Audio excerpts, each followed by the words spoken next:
From Keene in the Shire, the Liberty Media capital of the world, this is Daryl W. Perry, host of FPP Radio News for Wednesday, July 11th, 2018. Silver is trading at $15.92 per ounce. Gold is valued at $1,250 per ounce. Zencash is trading at $21, and the average price of Bitcoin is $6,380.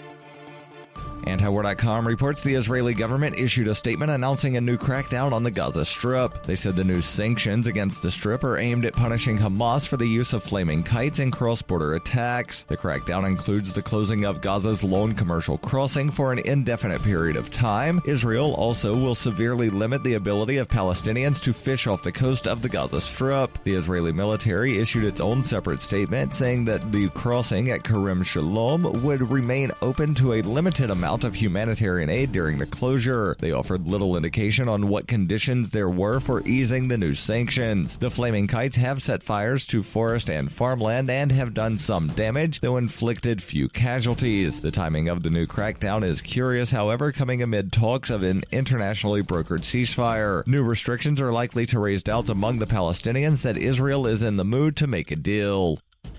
You can support FPP Radio by shopping online. Whether you're looking for precious metals, bitcoins, or books, you'll find that and more at shop.fppradio.com. Every purchase you make from one of my affiliates, like Namecheap and Amazon, at shop.fppradio.com helps fund FPP Radio. Or you can shop directly from FPP with Bitcoin in the Bitcoin store. That's shop.fppradio.com. UPI reports President Donald Trump on Tuesday pardoned 2 cattle ranchers convicted of arson in a fight against the federal government that later sparked the occupation of a wildlife refuge in Oregon. Stephen and Dwight Hammond were convicted in 2012 of intentionally setting fires on public lands under a domestic terrorism law after having served several months in jail for the same offense. The decision sparked a protest 4 years later by Ammon Bundy and others who took over the Malheur National Wildlife Refuge in Harney County, Oregon for 40 days in January and February 2016. They argued the Hammonds were victims of federal overreach. On Tuesday, Trump said evidence at the Hammonds trial over their responsibility for the fires was conflicting. He also noted the jury acquitted them on most charges. Trump said at the Hammonds' original sentencing, the judge noted that they were respected in the community and that imposing the mandatory minimum 5-year prison sentence would shock the conscience and be grossly disproportionate to the severity of their conduct. As a result, the judge imposed significantly lesser sentences. The Obama administration, however, filed an overzealous appeal that resulted in the Hammonds being sentenced to 5 years in prison. This was unjust.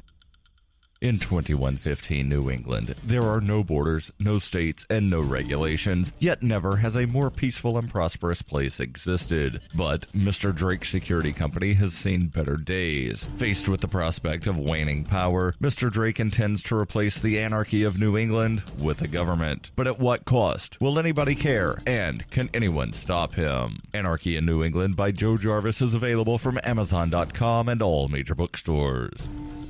Reuters reports the U.S. government must rapidly reunite 63 children under the age of 5 who were separated by immigration officials after crossing into the United States from Mexico or face penalties, according to a judge's ruling on Tuesday. Judge Dana Sabra in U.S. District Court in San Diego told government attorneys he would not extend deadlines he set 2 weeks ago for the Trump administration to reunite the children under 5 with their parents by Tuesday and 2,000 other children by July 26th. Sabra said there are firm deadlines. They are not aspirational goals.